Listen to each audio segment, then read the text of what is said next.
was summer. It was brutally hot here, and everything was just so mucky, and people were on this edge. And I was like, why do I feel such a disease, unease? Is that the word, unease, right? And I thought, what is happening to us as humans? The epiphany, and it stayed with me, is that we've lost our capacity to see our own humanity and love it.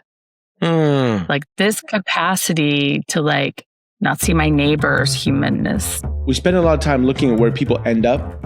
This show is about what happened on the way there. I'm Topaz Adizes, the founder of The Skin Deep in the End, and I want to bring you on a journey here. And I've sat with enough people to know that nobody gets there easy. In every conversation here, we get under the skin, exploring what life does to a person and what a person does with life. There's a great quote that I love, which is, the purpose of life is to discover your gift. The work of life is to develop it. And the meaning of life is to give that gift away. This is about the work. It's about discovering your gift. It's about developing it and exploring how you give it away. What do we do with life? What does life do with us? It isn't always pretty, but it's always real. And hopefully it's useful for wherever you are in your point of your journey. She grew up on a rural plot outside Fort Worth, Texas. No neighborhood kids, no bicycle summers, just a lifetime subscription to National Geographic and a hunger for every world that wasn't hers. 30 years in corporate hospitality, 8 languages learned to connect rather than to impress, and a doctoral dissertation later, Lue Kraltchev understood that the stories we tell about other people are the invisible walls that keep us from ever truly reaching them. Lue Kraltchev. Today, we get under the skin. Well, thanks for joining. I really appreciate Lue. It's perfect timing for me. That's all I'm going to say. Perfect timing for this conversation. Tell me, what's going on? I kind of have, I'm just having a wake up. I've been in this little bubble of academia, finishing my master's, hopping into my doctorate, and I'm like, oh, it's so cozy. It's so cozy and comfortable, and I'll just stay here for a minute longer. And really, it's time to take those gifts out into the world and do it. So this perfect timing for this conversation. Okay. And are you very clear about what your gifts are? Yeah, sort of. And then at times, I'm sure there's things that I just blind spots to, and then people tell you, oh, you're really good at this. And I never realized, wow, that's the art. That's actually the big thing, When was the last time the world or someone or something reflected back to you your talent, super skill, your value? I officiated a wedding last year, and, kind of curating the experience. I think that was a gift that it felt so intimate because of the words I chose, the poems that I pulled from. And the couple didn't want me to tell them anything. They were just like, Lou, just do your magic. We trust you. And I was thinking, this is kind of crazy. But it was, I trust you to create a really intimate, beautiful experience for us. And I did. And it was beautiful to be able to play with that, and to pull a story together, through different poets across the ages, and intertwine it around their story, their new blended family. So I think that was a time that someone really just said, I trust your magic. I trust your storytelling capabilities completely, on their biggest day, right? So I knew there was true trust there, I want to read to you what ChatGPT analyzed about you. And I want you to tell me, where is it on point? Where is it totally off? Or I just want you to tell me what you think about it when you hear it. Okay. Because I read it, and I kind of want to use that as a launching pad. Can we do that? Okay. Yeah. Are you ready? Have you done this exercise already? You didn't tell me I needed cocktails for this. You want to go get a cocktail? I'll wait for you if you need a cocktail for this. I'm good. Let's rip the Band-Aid off. Come on. More importantly, I wonder what your. All right, let me read it to you and let me know. I'm just going to read 3 paragraphs. And the thing is, what makes her unique? She carries a structural orientation toward human narrative. Not story as entertainment, but story as the invisible operating system by which people perceive, behave, belong, exclude, heal, or harm. Where most people see personalities, preferences, or culture, she sees storyline, myth, inherited scripts, unfinished arcs. Her gift is narrative vision, an ability to perceive the implicit plot each human is living inside of, often unconsciously. That to me sounds like kind of another version of what I'm trying to do with this Guts podcast. It's like looking at the narrative arcs of our lives. When I read that to you, there's 3 things it says unique. So that's the first one. What comes up for you when I read that? I'm just interested. I'm interested in how it formulated that, how it came up with that from shards on the internets and, places I've spoken. I think ChatGPT was a little, maybe overzealous. I don't know. I don't know that I walk around looking at people's plots in there, but I'm interested very into my research is on narrative construction of that this reality that we have our one reality that we're telling ourselves, and we're deeply embedded in that narrative. And there's this whole other world around us that we can't even see because we're so imploded, right? So it's interesting. Yeah. I totally look at people's narratives arcs. I'm seeing that all the time. And also the constellations. And I don't know if you had this experience, but I had this experience because I used to be a filmmaker, making movies. And so you're aware of like the narrative arc or a 5-act structure or a 3-act structure, and you can break it down. And Joseph Campbell, like the hero's journey. And I do look at people's lives, both in terms of their own journey, and I project that hero's journey onto that, also like a constellation of maybe repeating patterns of relationships. Mm-hmm. And I wonder, like, when you say that you're studying the narratives, what are you studying now in the master's? Like, what is that? Because when I hear that, I feel like, oh, it's a narrative arc of someone's life.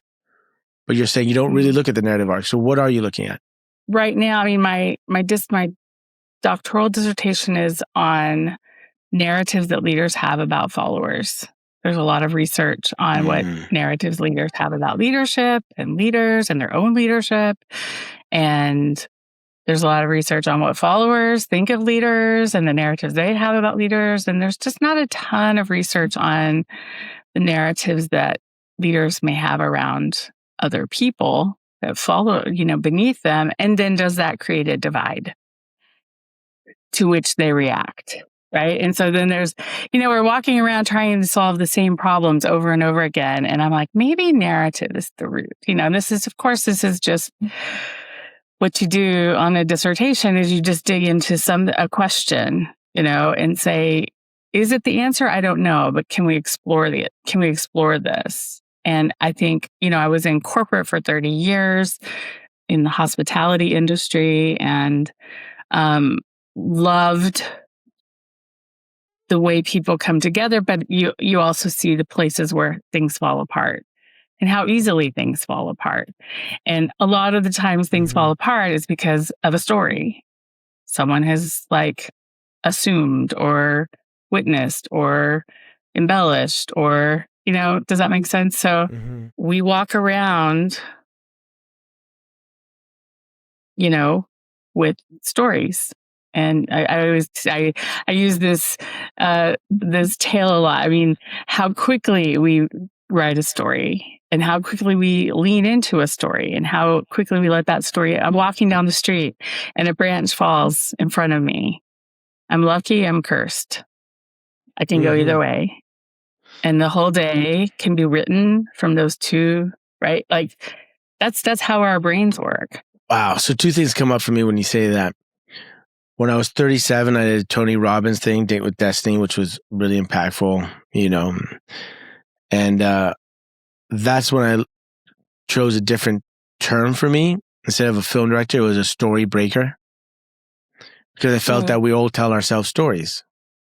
We're all telling ourselves stories, and then something happens that breaks your story, that forces you to create a new one. You meet the love of your life, you get divorced, you find out you have cancer, you lose your job, something happens. and boom, you're forced to contend and create a new story or adjust your story. And so it's all stories that we tell ourselves. And so when I said, oh, I can be a story breaker, which means I don't just have to make movies. I can make card games. I can make retreats. I can do these other things that like enable people. And I can also be a story breaker just by a conversation, right? I can be it too. And that's what comes up for me when I hear your story, which also makes me think of like my dad before he had this big surgery, and he couldn't sleep before this life-threatening surgery, and I was taking care of him.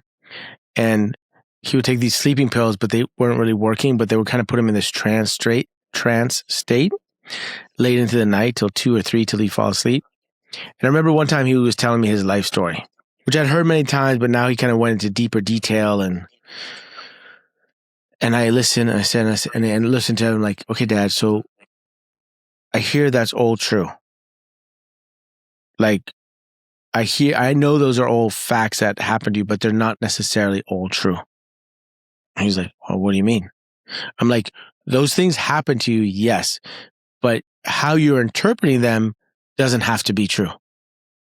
You can choose to interpret them in a different way. You could choose to say, I never felt love in my life, and therefore I never had it. But maybe you could choose to say, like, I didn't experience love in my life such that I can experience love now.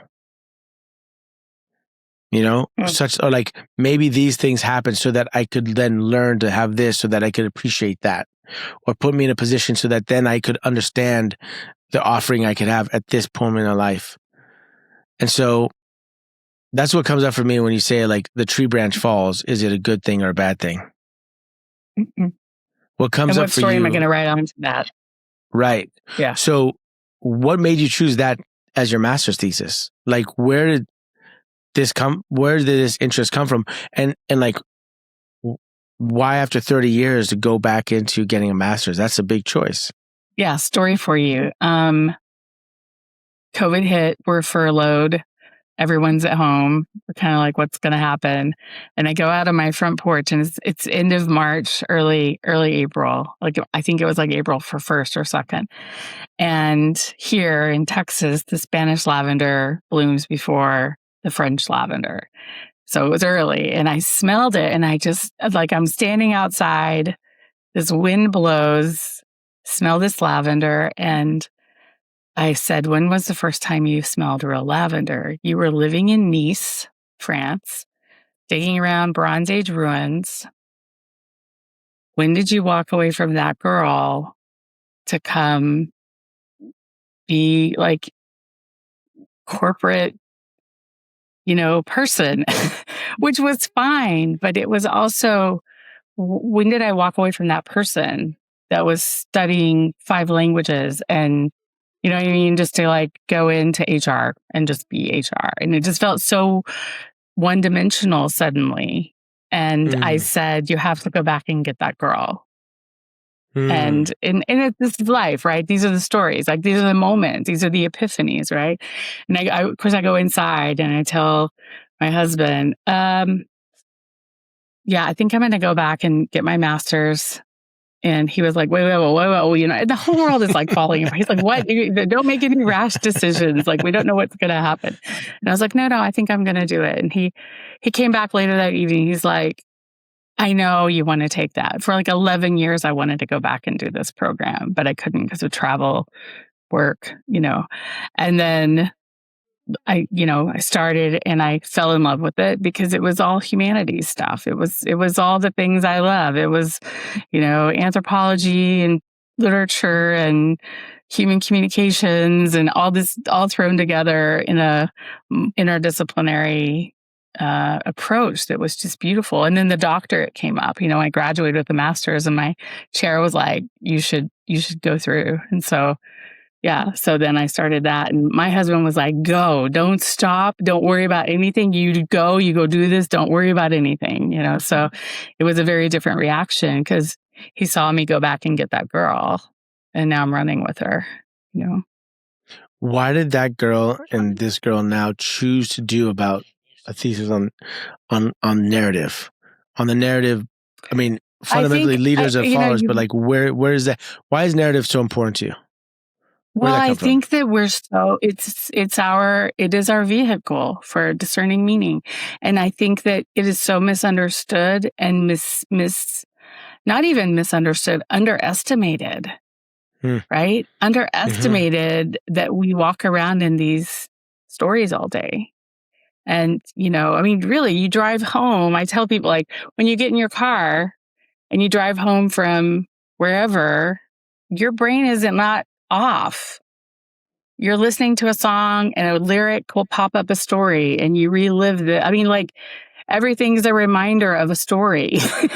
And when you kind of get that, like, wow, I think it's fascinating. And I think at the end of the day, I want, if I think about I don't even know if this is my purpose. My purpose for the day is, is I really want people to have an amazing work experience. I really do. I want people to go to work and do meaningful work that is interesting to them, or even if it's a means to an end, to pay the bills, to pay buy the groceries, to, save money for the kids to go to college, whatever the means is, right? But it's also meaningful, and that the relationships that we have at work can't just be transactional, sterile experiences. They need to be human experiences. And for them to be human experiences, they have to be story experiences. Sorry. Great. No, not sorry. It's like, I feel like it's a mirror, and I'm with you. My question is, where did this come from? I think I've always had this interest. I just didn't know it. I didn't know what it was. And I go back to this one time at work. We were about to have a conference. This is like 2011, 2012, something like that. We were doing a really big conference and planning it, and bringing all these partners from all over the world, and listening to the plans of the conference and what we were going to deliver. And it was like, here's the new product, here's a new, just what you do at a conference, right? And I got like almost hyperventilating, stressed, because I was like, no. We can't just bring them for that only. Like, they have to have a transformational experience. They have to have something that creates goosebumps and chills and tears, and which is like crazy. I mean, it's I was like, I don't know why I want people to cry, but I do. But and I kind of raised my hand, and I was like, why don't we try this? And everyone was like looking at me like, what? No, like we're not doing that. And I just felt so overwhelmingly compelled. So I wrote an email to my president and said, we have to give them more than just information. Yeah. Right. We have to give them something else. And he read it, and he was like, wow. And then he sends it on to the CEO and the other COO, and they were just like, wow. And I think that was when I realized, first, their reaction to it. I wasn't wrong. Mm-hmm. I didn't know if this would fly. I didn't know. It was just this almost, the duende. No. The duende that coming up from, oh gosh, that'll be another story. What's that? You have the muse, you have the angel, and you have the duende. And the duende comes up from the earth to fill you up with this passion. And this passion has to come out. And that's what I felt. It was this passionate plea. We can't just come in and have transactional business. We have to create belief and story. And we did it. They made me tell the story, which was very scary, to be on that stage in front of everyone. And then afterwards, seeing their reaction, like they still talk about it. People still send me messages about it almost 15 years later. So that was when I realized there's more to this. And so that was just one story. That was one narrative we shared. But then it got to where I started thinking, how does this show up in everyday life? How does this show up? We can't always have these amazing, powerful stories. We're not going to do that. We have the day-to-day mundane stories. but how do they play a role in us navigating life? And that's when I started realizing once you can recognize your narratives, you can navigate so much better, right? Which is what I'm discovering for myself. I haven't figured it out, but call it narrative awareness. I had this thing called Grace. It was a retreat that we did 3 times. It was the story of your life. And it was a 5-day thing where everyone told the story of their life. And oftentimes we confuse the story of our life for who we are, or even, right, our identity, or even we confuse the story of our life as our life, but it's just a story. And so halfway through, after everyone tells a story, you give an experience where you basically blow up that story. And then they realize that it's a story. And then it's like, the same thing, like going back to what I told my dad, is like the same things can happen, but they don't have to all be true. Like you can change the meaning of them. Right? And I find that like such a powerful experience because we are, and then like, if you have the story of who you are, which you believe has got me to here. So then by virtue of that, the lens by which you look at through all your future opportunities and your possibilities is also defined by that story. And if you create a new story, all of a sudden your future becomes, the possibilities for your future become different. Right? Yeah, it's like the difference from being you start to become an architect again versus an anthropologist or an archaeologist, right? Right. Yeah.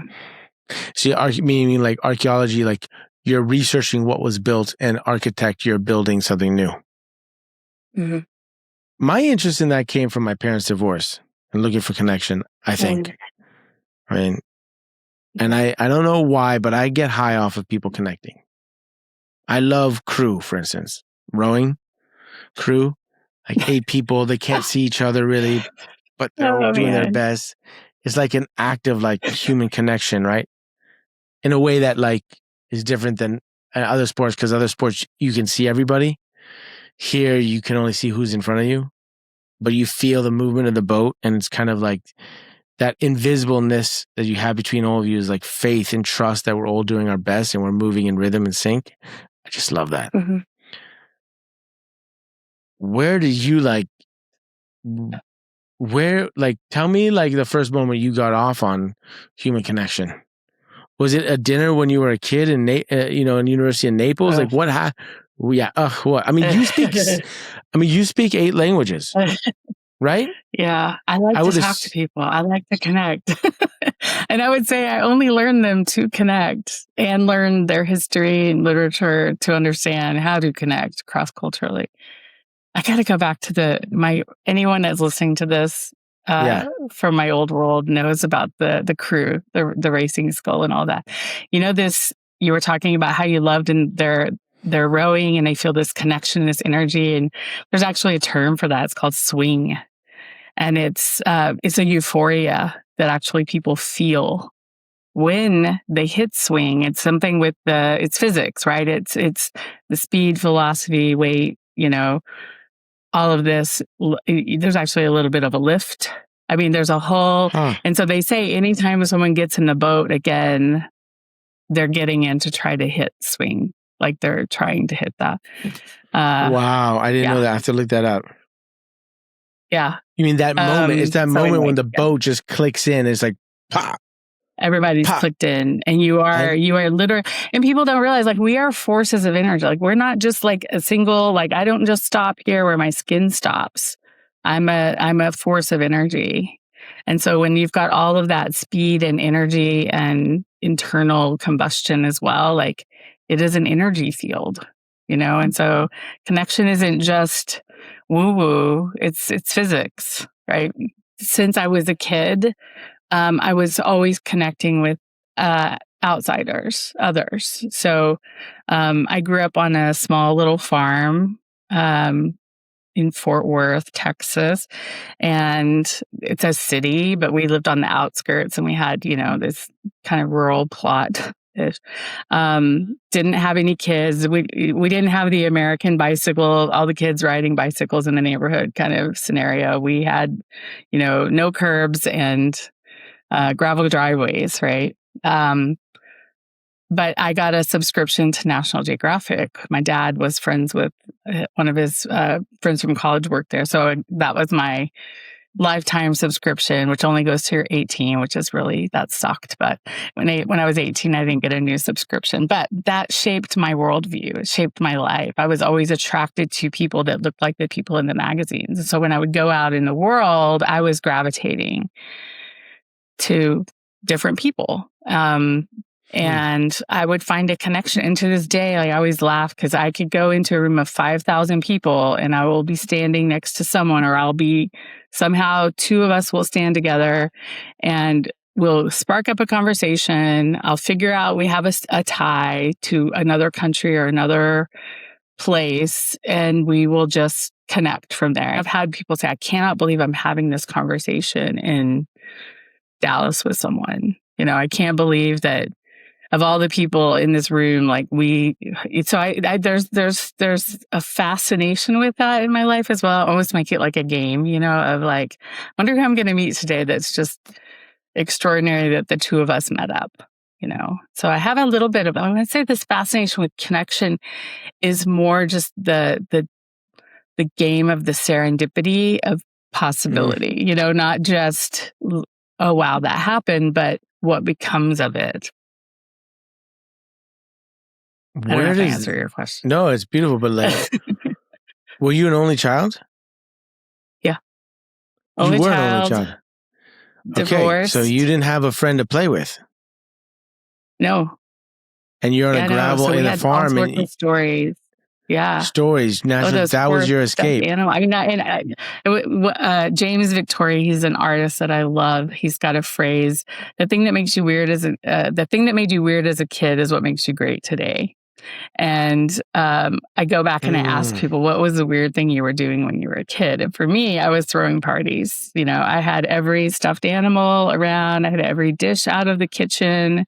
The tables were set. We were serving whatever, rocks for dinner, but we were having a gathering. A gathering of people.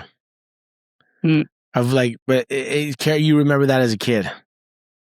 Yeah, very, very much.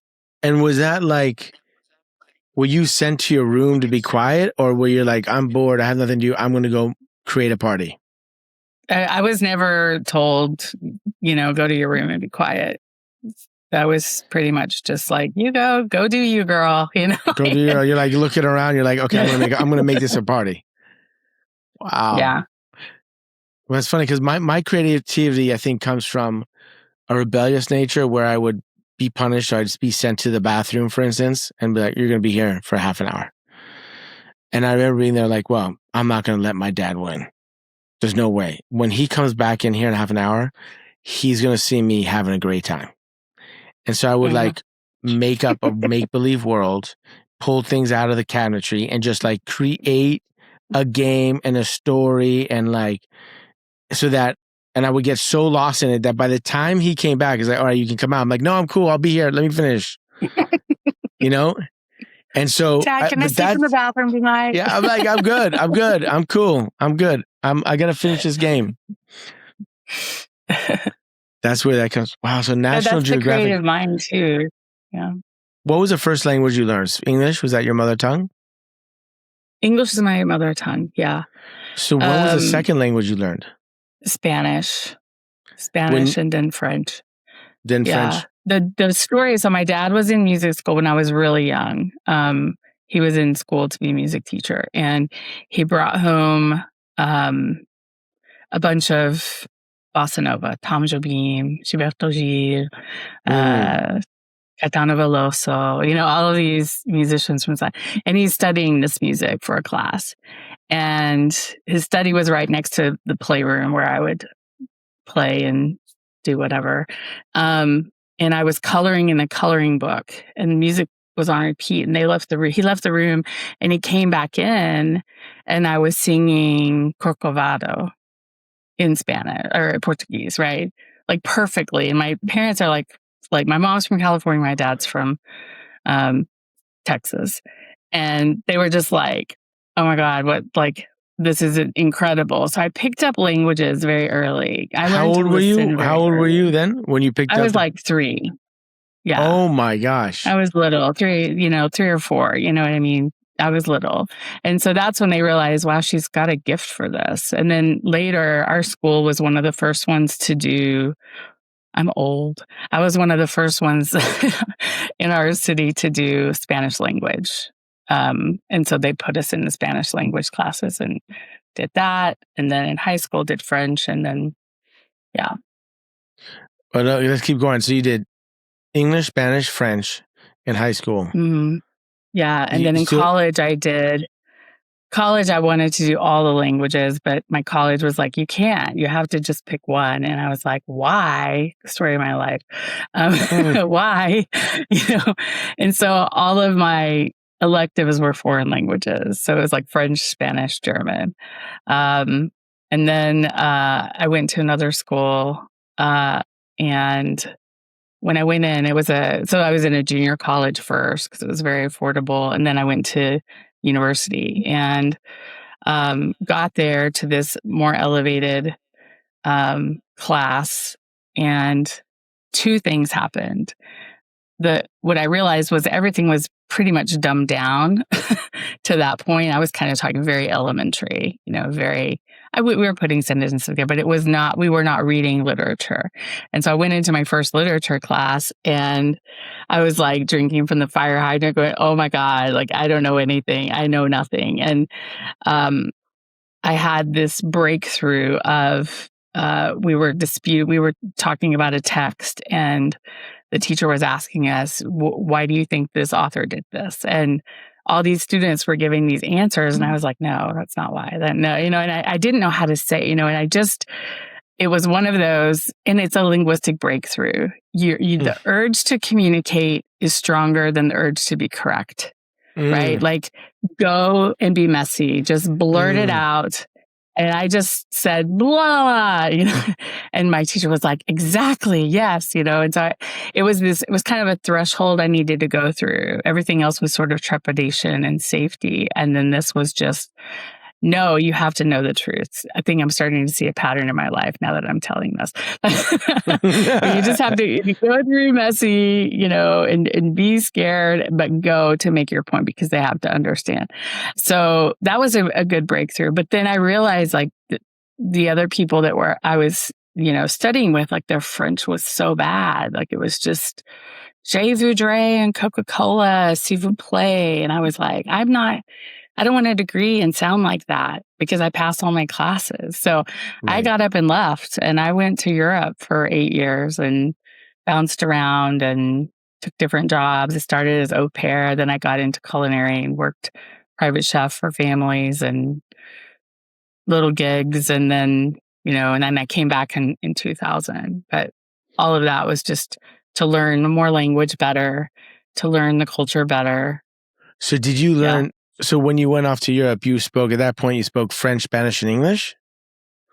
And then German. And German. So you had those 4. And then in Europe, I was added Italian. Italian, that's 5.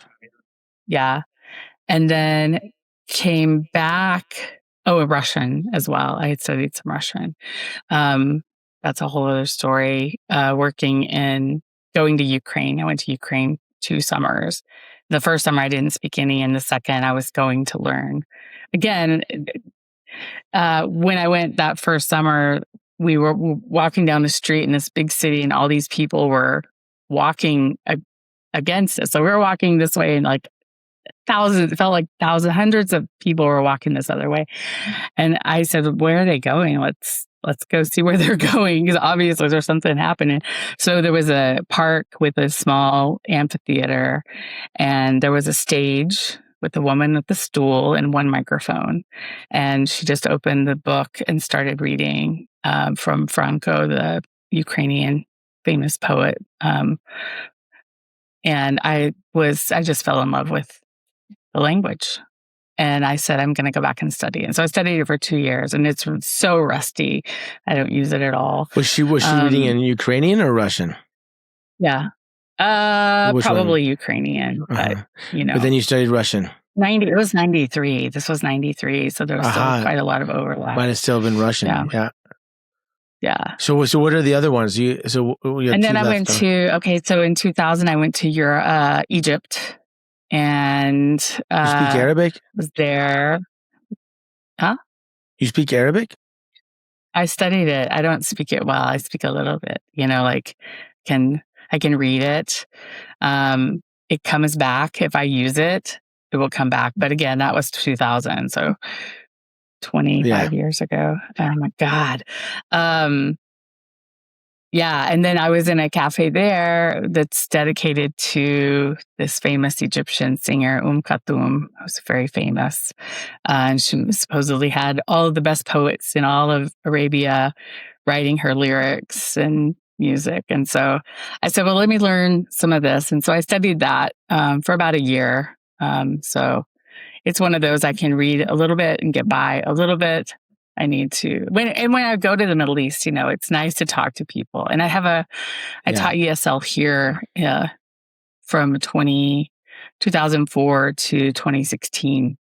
And I had a lot of students, and they were just always so delighted that someone would even try to speak Arabic with them. Yeah. Do you find and then Portuguese?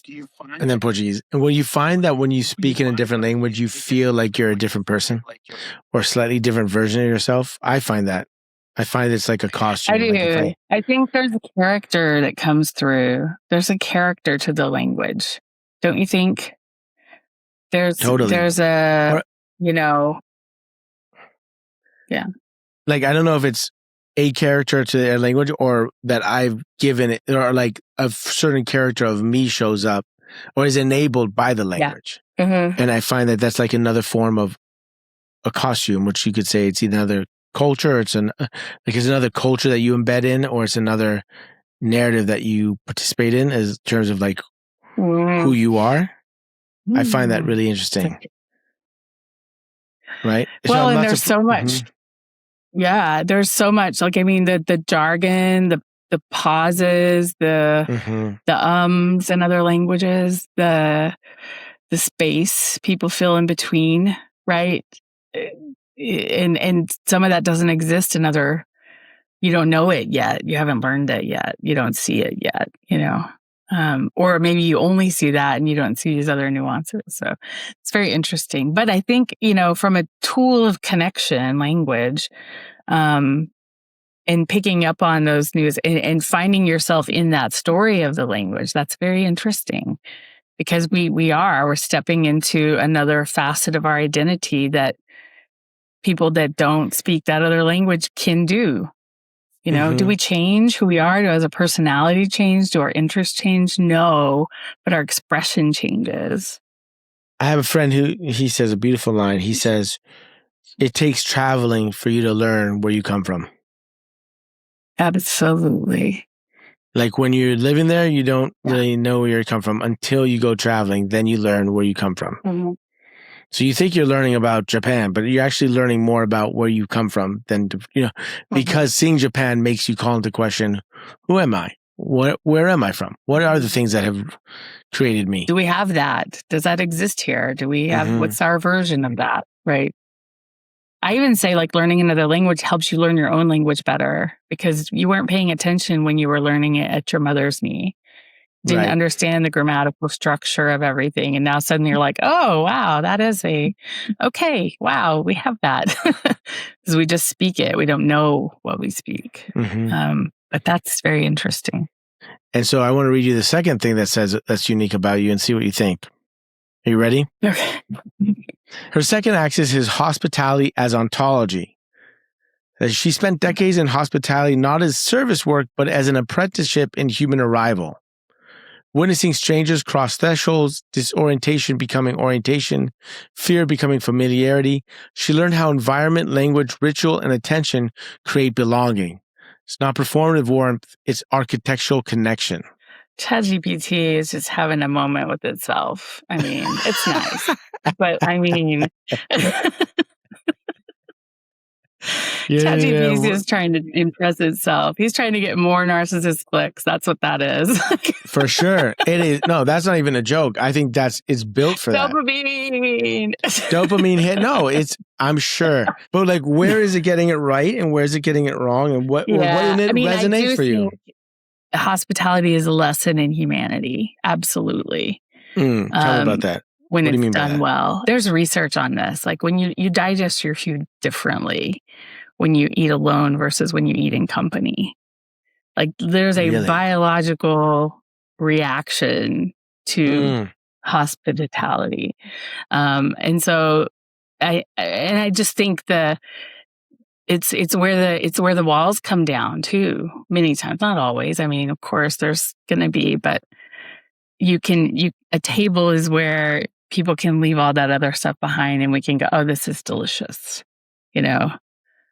Tell me more. We warm up, our eyes warm up, our hearts warm up. We can connect and we can decide over this beautiful meal to put our politics or our family drama or our, depression or our whatever our things are that we're carrying, we can put them aside around a table. And I think that the hospitality industry needs to remember that and that we're facilitators of that, right? And we're not just functional food deliverers, right? Which, there's a part that, yes, you have to do it right, you have to deliver it right, but it's the ethos of it, right? The core of it. Well, like you just said, you have to deliver it right, do it right. But there's like, to me, it's like the conference. You can deliver the information right, but that doesn't mean it's right. Like that's not what they're there for. Like when you go you could see hospitality as like a hotel, it's a bed for you to sleep in, but no, it's an experience. It's a space a meal is not just to get nutrients and food. I mean, it can be for big parts of the population, but in terms of hospitality, if you're in a restaurant, it's more than that.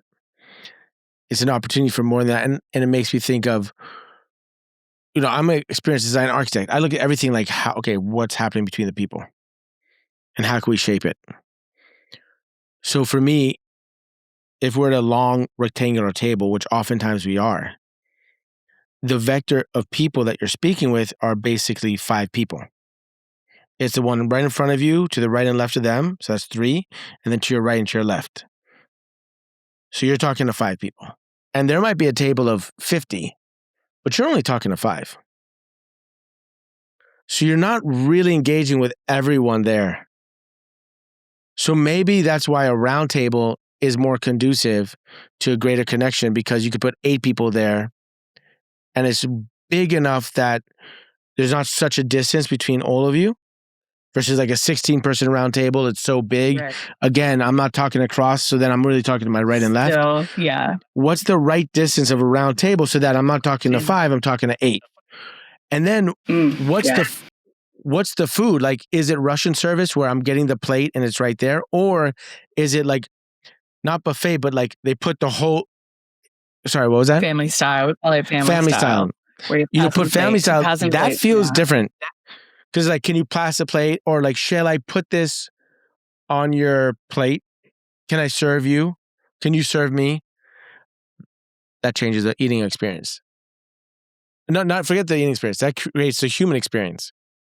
Right. It's connection, it's service, it's reciprocity, it's, give and take, it's, abundance versus scarcity. Like it's yeah. And I just came from an event with incredible people. They're like trying to connect everyone, salons. This is not what we met in Omaha. It was after San Francisco. And I realized my offering was like, oh yeah, all these people are doing they're geniuses, but they're geniuses. One's a genius at looking through the microscope. One's a genius at looking through the telescope. One's a genius at looking at this and that. But who's looking at how all of us are relating to one another? Right? And that's the kind of thing where you and I fit in. That's what we do. That's what we look at. We can see, yeah. And if we see that there's not a connection, we can try to help there become a connection. And sometimes you just have to create the space. In the middle, yeah. Yeah, ask the question in the middle, the point of inquiry. But in a space that's most conducive to it, right? Right. Yeah. It's interesting. Yeah. So I think the other thing in this, that was the last part. I don't remember what it was. In the last part, I'll read it to you. Read ChatGPT. It says, it's not performative warmth, it's architectural connection. And right before, she learned how environment, language, ritual, and attention create belonging. Yeah, which I do believe that. I do believe that's correct. I think that we don't give enough thought or understanding to ritual, the tea gesture, the pouring, these little things that, we can dismiss in the modern life. We don't have them. And then when someone does them, we're just in awe. Mm-hmm. Like, this is so beautiful, or this is so, it stops everyone. The noise stops. It was just sort of like watch something, and that's ancient, right? That's ancient. But it requires us to slow down. Yeah. It's almost like, sometimes I feel like I can just sell the old stuff back to the new people. Because there's so much, you tell a young person, like, hey, do you want to fall in love with someone? It's really easy. They're like, what? I'm on a date. How do I make? It's like, you really don't even, like, what questions should I ask? Like, you don't even need to ask questions. What? I don't even, yeah. And it might be a little scary, but all you need to do is look them in the eye and breathe and feel them. That's all you got to do. Like, that's all you got to do. And feelings will come up, and just feel those feelings. And then more feelings will come up, and those feelings. And then just by doing that, you start feeling a connection with the other. And if I tell this to my grandpa, who a long time ago passed, he would be laughing in my face. He's like, of course. What are you talking about? This is not a big deal. My grandpa used to be pissed that I would talk to people on the phone. He'd flick me on the back of the ear. He's like, what are you doing? I'm talking to my friend. He's like, you don't use a phone to talk to your friend. What do you mean I don't? He's like, use the phone to arrange a time to meet your friend in the park. And you talk to your friend in the park, on a bench, in person. What is this bullshit on the phone? And now I just think, like, you tell like someone, like, you stop leaving voice notes on your WhatsApp message or DM message or whatever. That's a monologue to your friends. Call them, listen and talk, like, instead of these one-way monologues. But there's a lot of value there. And be like, wow, it feels, I just find things are changing so fast. It's not within that's interesting. It's unidirectional, even though you're, it's like, it's a bunch of siloed monologues. It's tennis. It's not a conversation, right? It's like, here's a ball. Have another ball. There's no conversation. It's interesting. It's interesting. And I think you're right about, you got to give it to ChatGPT or whatever, or these AIs, like, they have a way of creating these beautiful little words together. Or maybe it knows how I like to be, I like a little bit of poetry in the language, which is like, but the architecture of connection, that's something that, there is an architecture to connection that facilitates it. Yeah. And can you see it? If that's the thing, if you say what's our talent, what's our skill, like, it's the ability to see these things when no one can see them. And that comes with practice and intention. What are the 3 things that happened to you that shaped your ability to see that? Do you think? What are the 3 things that you think happened to you that shaped your ability to see that drew your attention to that? I think, it's probably childhood stuff, hypervigilance that comes from some crazy experiences, right? And so you become hypervigilant. When you're hypervigilant, you notice everything. You walk in a room and you say, who's safe, who's not safe. You walk in a...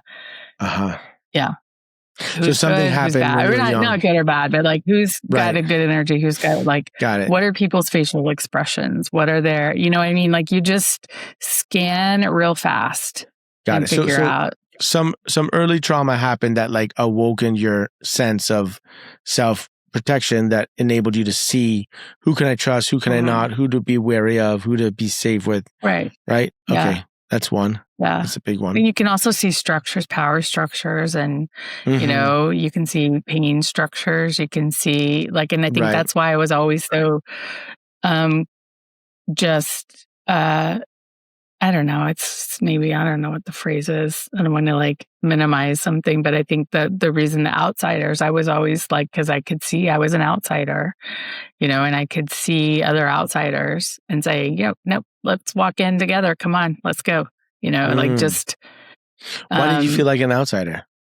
Well, I think because I just didn't grow up in like a normal, whatever that means, normal family, life of, the typical neighborhood and I just had a different experience, which now I'm happy. I mean, that's the thing. We adapt. Kids are amazing. We adapt. Mm-hmm. We find our own happiness. We find our own way, find our own narrative and push forward from it. So, yeah. What's the second thing? Tell me the question again. What are the three things that kind of shaped your ability to see and do the things you're doing? So one is like some early trouble. I think, so then that was one. That was, that was one. I think the other, I was really, people may find this shocking. I was really bad in high school. Like I was in all kinds of trouble. I was just rebellious. I was just rebellious, doing rebellious stuff. Yeah. So you became nice and older, like as you got older. So when you were younger, you were troublemaker. You seem very nice. You seem very sweet. Everyone at the event we were at, you were like the comfort zone. Everyone loved being with you. Losing my rebel edge. I'm nice now. Yeah, you did not come across as a rebel at the event I met you at. You came as like the safe, warm, wonderful place that everyone wanted to find comfort and love in. Oh, that's but so you were a rebel then? Yeah. And it was just getting in trouble. And I was bored with school. Like, honestly, I was just really too curious. And school was so flat. You know what I mean? Like, school was here, go do a puzzle today in class. And I'm like, I'm going to die of boredom. So that's it.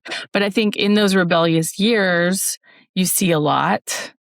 And you see a lot of tough and scary situations, and you learn, like, that's where I got my street smarts, I would say, that I had that discernment of safety. And then I honored that. I laugh because I'm not scared to go places. Like, I'm not scared to go do things. I'll go do stuff all by myself. I went to Egypt with $300 in my pocket, like, and no credit card. And like, I mean, that was crazy, right? But I'm not scared to do things and try things. So I think those years shaped my ability to see structures, different structures that I wasn't familiar with, and learn how to discern really quickly. And then I think traveling and doing it through kind of a cross-cultural experience, because then you really see people, you really see things. And you have to discern, is that cultural? Is that real? Is this, am I seeing this correctly? So you're having another lens to look through. So I think those are the three things.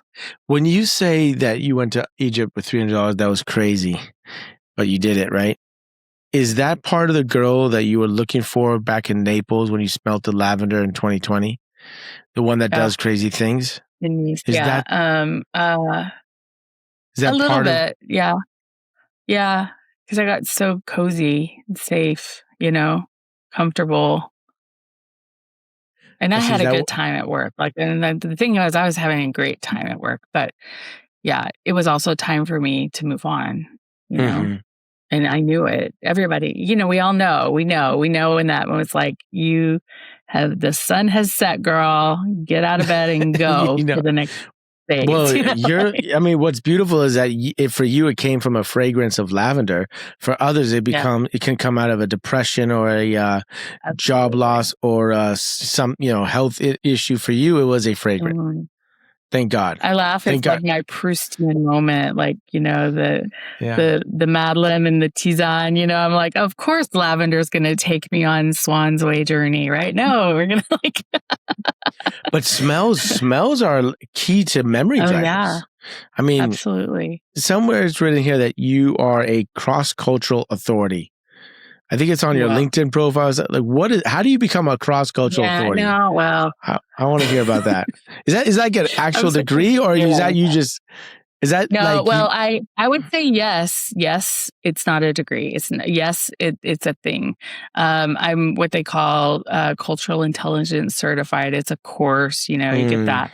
But I think with all of my languages and all my travels and working cross-culturally for 30 years, it's an authority. There's a point where, someone can ask me, can you help me I'm working with this client, or, hey, we've got this new customer. Can you help us discern how best to interact here?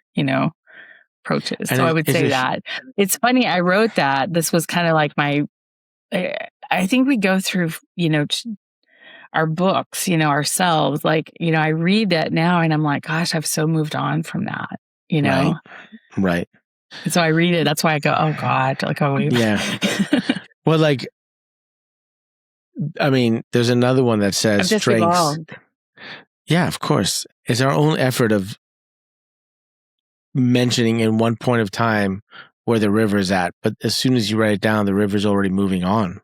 So Absolutely. Are we, the flowing. So we're just trying to put words to this ephemeral experience of life. It's like you're trying to grasp. It's like the experience of life itself. And it just feels like I'm trying to grasp the sands that are flying, that are like Absolutely. Slipping through my fingers for a moment, and you can never for a moment you can't grab it. One and see it, and especially like with kids, they're just like. Whoop. But it says also this one I got to ask you, strengths. It says strategic adaptability. You know where I'm going with this? What is this? It's from Strength Finders. It's from Woo. But then it says woo, WOO. The hell? What is woo? Word. It's a real strength. It's like my second strength. It is. Yeah. What is woo? Tell me about this strength. Woo is the ability to draw people in and pull them along and gather them around. That's not charisma? Woo is different. Charisma could be, wow. Woo is warm. Woo is, it's the ability to quiet everything, in a loud room, and you would hear a needle drop or pin drop, whatever the phrase is. And they're like this. Tell me more. Like, where are we going? Let's go. Okay, that sounds good. Charisma's kind of, a little louder. So woo is more like I don't think I have charisma. I mean, I don't know. I could. I probably have moments of charisma, but I operate in woo probably more than anything. Okay, tell me about how to use this. This is a verb, right? Woo, it's a verb. So yeah, I want to start using woo. Someone. Oh, it's to woo. Oh, there we go. What am I talking about? Aha, yes, of course. I wooed them. To woo someone. Aha. Okay, I don't know. I don't know how I missed that. I apologize. Now, I guess I never saw it spelled. Cool. Let me ask you this third one. Are you ready for this third one? This is the last time I'm going to read it. Are you ready for this? Yeah. Third, her life has been shaped by movement. 70 countries, multiple languages, continual cultural displacement. This trained her to read human beings without relying on shared cues. That creates precision. She can detect the inner narrative because she cannot depend on outer sameness. Most people never develop that muscle. Thoughts? Okay, I like the very not the last one, but the second to last line. It's something that creates precision. She can detect the inner narrative because she cannot depend on outer sameness. That one or the one before? What was right after that? What was right after that? Most people never develop that muscle. This trained her to read human beings. This trained her to read human beings without relying on shared cues. Yeah, no. I think we do rely on cues, and maybe they're not shared, but they become shared. I don't like that part. That's just me, but I think I do like difference. I don't like the sameness. That I think that's just, I would give them a 1-star review on that section. Out of 5 or out of 10? Out of 5. Yeah. I really appreciate your humility, because I'm sure someone else would be like, fuck yeah, I'll take it. I'll take that. That sounds good. Yeah, but it's not authentic. It's when I go, a life of movement wasn't just for the life of movement. It was a life of exploration and connection and curiosity and what else is there and how are other things done, and being completely fascinated with the endeavor and creativity of humanity. That's one of my big ahas in 2022. I think it was 2022. It's just the summer. It was brutally hot here and everything was just so mucky and people were on this edge. And I was like, why do I feel such a disease, unease, that's the word, unease, right? And I was just, not well. And I thought, what is happening to us as humans? What is happening from a connection? The epiphany, and it stayed with me, is that we've lost our capacity to see our own humanity and love it.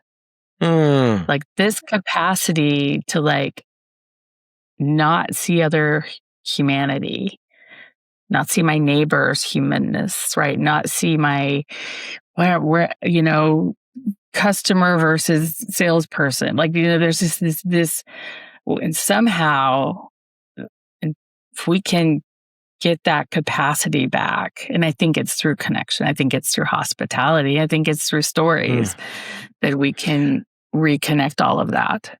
What I'm hearing when you say that, which I haven't thought of before until now, is when you say we see the humanity of the other,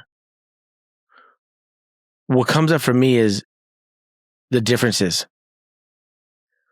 What makes us different. And that, and accepting the differences is what brings out the humanity and gives you a sense of humanity, because there's a sense of connection even though we're different. And what is differences? Differences is even unique, that each one of us is unique. Each moment is unique, but each one of us is unique. And sometimes we're not acknowledging the contradictions that lie in the uniqueness of each one, of the differences of each one. And that's where we lose a sense of humanity. So humanity is maybe seeing the fallibility in one another and accepting, recognizing it. We don't have to be perfect. I can be seen not perfectly. And therefore you see, that's when you're vulnerable. I'm with you. I think. And see the expressions. These are expressions of who we are, right? Somehow we've got some ideal, and if it doesn't meet the ideal, I don't see you. I don't see it. I don't, and but I do think we have to regain that capacity. How do we do that? I think it's over tables. I think it's conversations like this, that people can just drop down and step away from their scripts and see the commonality, right? Versus being so hung up on the differences. What is wrong with difference? Why? But being okay with the differences. I think faceted creatures. Yeah. I mean, you're saying, seeing the commonality, but I don't think we have to see the commonality. I think we can accept the differences. And how do you accept the differences? Because you accept certain commonalities. I mean, I feel like this AI that's coming out is in some way both the biggest threat and the biggest gift.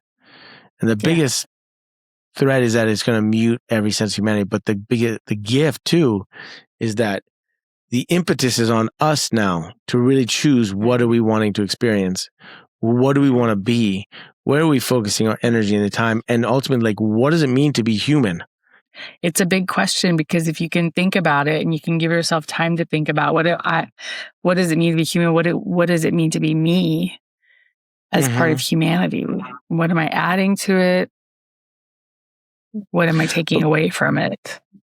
And how am I reflecting it? Because maybe I'm riffing now, because this is making me think of things I haven't thought before, but maybe the humanity is acknowledging the humanity in you, or that acknowledging the difference in you, and innate, acknowledging, seeing it, allowing the space for it to be. And that's what reinforces our humanity, because we're of the same, but we're different. What do you think life has designed you for? It's becoming clearer, and I've shied away from it. This is a big step today. I mean, with me here? Yeah. Just here, just being very open. They say you hate to hear the sound of your own voice, right? People say that all the time. Mm-hmm. And I think it's just time for me to step out in the story realm more, and not be so cozy back here behind the shield, of, I'm doing my dissertation and I need to focus on that. I think that the world needs these kinds of stories that I tell, gathering people together. And I think it's a gift because I can ask people questions and they can find their answers, right? It's not me telling them what to do. It's inviting them into a story and then inviting them to write onto their story. So I think there's a piece of that I think that's a gift that I need to embrace. I know I have it. I've been honestly not a good steward of it. As far as just pausing, keeping it. And it's probably stage fright. And it's also, where do I start? How do I do this? But I think that's a gift. I think I have a gift in helping people find their creativity, which is an interesting, newer exploration for me from the last probably 5 years of, I think a lot of what ails us as humans, as people, is we have unexpressed expression. So we just keep adding more, taking in more, and we never press the grate. We never push it out. And I would talk to myself. And I think that that's a lot of the ails of society is unexpressed expression, right? Creative expression, words, music, movement, thoughts, sentiments. And so, I think that's where I see myself going next, in that direction. It feels scary to say that because I'm like, I don't know. See, I go back and forth. I'm like, just go back to corporate, Go back. What do you think is the value offering of you coming out with that expression that you can't get in the corporate? Like, why are they this one expression, then go back to corporate? Why are they kind of bifurcating? In conflict? Yeah. One is you're telling someone else's story. You're telling another, either a board or an executive or, a brand story, which is fun. Let me just say it is fun and it is awesome to have a team. But then there's a part where you have to silence your own story. If I'm just doing it on my own, I can just go tell mine. To me, very compelling. I love that part because I love the liberty of that. But there's something about the two structures. So one is structured, there's deadlines, there's a whole bunch of people depending on you doing that, right? And then when you're on your own, it's like, oh, maybe tomorrow, or I'll do it next week, or right? So there's just these levels of tension, What happened in your story that made you hesitant to come out with the expression or uncomfortable to come out, that has made this moment a precipice? I just feel it's time. I just feel it. I feel the weight of the time, of the absence of it. Does that make sense? I feel the absence of this. And what stopped me before was I didn't have clarity on what I wanted to say. Right. And that's hard. And I think it's also perfectionism. It was a little bit of perfectionism that was jamming me up. And now I'm like, just go ugly. Just go. Which, like you said earlier in this chat, it's like, that's your pattern. It's like, you know what? Fuck it. Yeah. It doesn't need to be when pretty. You're ready, when you've hit that limit of the absence of those words is greater than, It's got to come out. It's just got to come out. Yeah. If it's dirty, you'll polish it up later. You'll figure it out. Yep. Which also makes me think of where we started here at some point when you said it's a duende versus a muse. So tell me about the Yeah. duende versus a muse, because it sounds like, is this a duende? It's just this heat that comes up from the heat of a passionate. It has to come out. You will literally burn yourself down if you do not let it out.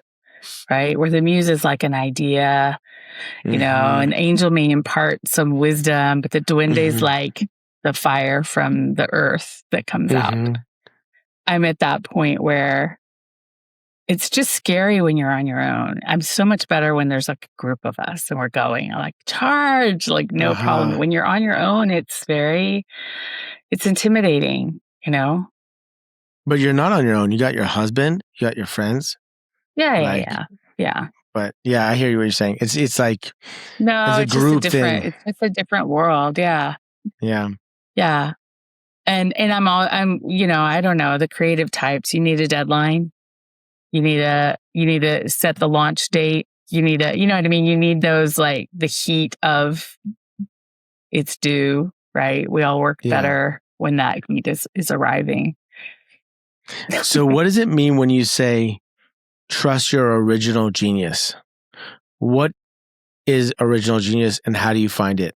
It's like your first inclination, your first wisdom, right? Your first, this opportunity comes, or you have a project and you immediately know, like, oh, this is what we need to do, or this is how this needs to go, or this is what you need to create. And then you can start to dilly-dally with it and dumb it down or water it down, or and I go back to one of my colleagues who was from Scotland. He always had these phrases, and he said the camel was a horse designed by committee. And it's this idea of, like, if everyone just keeps piling on to it, is it even a horse anymore, right? Like, it's a little bit of that gut knowledge of, like, go back to your first inclination. That was right, and flesh that original idea out. Could the original genius be the duende? Like, tap into the original fire? Trust it? Yeah. I hear you tapping. Are you bored?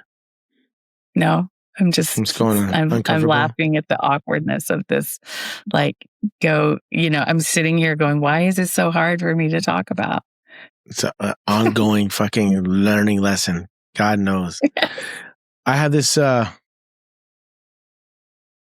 game that I make the last question, which is kind of, we don't have to answer it, but I'm just going to play it. And sometimes it's always interesting what comes up. We can answer it or not. I don't know. It's a self edition. Okay. From the card game. But I just have that as my ending, always kind of like. Let's see what the cards say today. Yeah, I'm gonna run it and you tell me when to here. Yeah, exactly. Tell me when to stop. Okay. Ready? Yeah. Here we go. Okay. Stop. Okay. Oh, I can't read it. It's blurry. It's blurry. Yeah. Ooh. Okay. Let me do this without. Oh, there you go. Can you read it out loud? What is life about for me right now? Okay. 2 things. Finishing a dissertation by next summer. That has to be it. I have to be done. I'm done. I'm tired. Becoming Dr. Lulu next summer. And the other is getting out and gathering people around some stories of meaning. Yeah. Gathering some people around the stories of meaning. Yeah. I couldn't agree with you more. I think that's needed. Dr. Lulu is also a great sounding brand name. Dr. Lulu is like, I love it. Thank you so much. I'm going to stop recording. Thank you. I want to thank you for joining me in this conversation.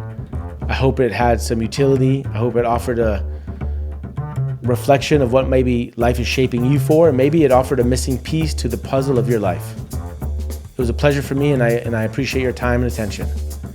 Please subscribe to our channel so that you can stay abreast of all the new episodes we have coming out. And until next time, thank you so much.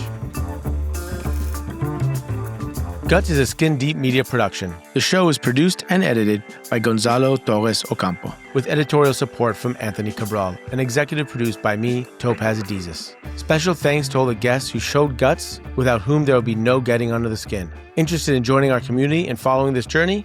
Visit guts.podcast on YouTube, Instagram, and theskindeep.com for in-depth conversation card games that create the space for connection, intimacy, and deeper conversation.